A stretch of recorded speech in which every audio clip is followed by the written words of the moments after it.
Hello everyone! Ayan, ang dami na nating mga spots dyan sa mukha. Tsaka na ako say about my experience in using the YouGlow body soap or facial soap. Tsaka yung sa Mazo Bird's Nest na ano ba yun? Pampaganda. Kung maganda ba siya. Well, as far as I can see, ano naman. Pero okay naman, hindi naman ako allergy sa product. Anyway, Blessed Tuesday!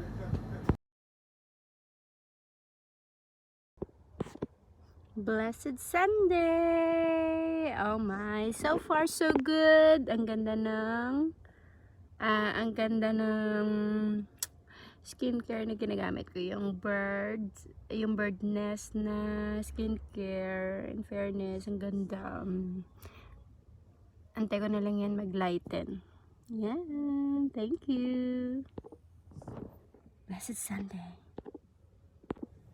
Hello guys, so magpa-product review na tayo sa ating bagong Mazo Bird's Nest na Collagen Chuviness. Ayan, ito yung bago-bago kong nilalagay sa mukha ko. And pag inopen mo siya, medyo malaki lang yung ano niya, full packaging niya. But anyways, maganda siya kasi eto siya guys. For example, bale ito yung una mong gagamitin. This is your facial cleanser, and then ihugas mo sa mukha mo, and then you pat it dry, and then after that, ito naman yung kumbaga ito yung Bird's Nest na ano bang tawag dito? Essence water. Kumbaga ito siya yung kanyang facial toner, ang toner niya. And then ito naman yung what do you call this? Essence na Bird's Nest essence na milk, which is kumbaga ito yung kanyang moisturizer. And then after application ng moisturizer, dito na tayo sa serum. Ayan, ito ang pinaka gusto ko guys, kasi alam parang medyo makintab yung mukha natin. Kita mo yan kasi nag-apply ako ng kanyang serum. And then last one is this what's this, like the night cream. Panggabi lang ito siya.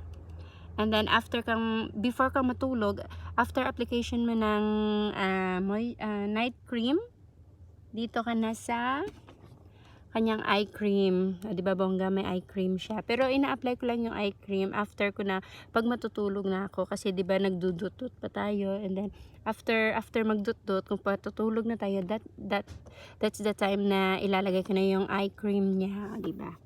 Ayan, bonggang-bongga. I like it.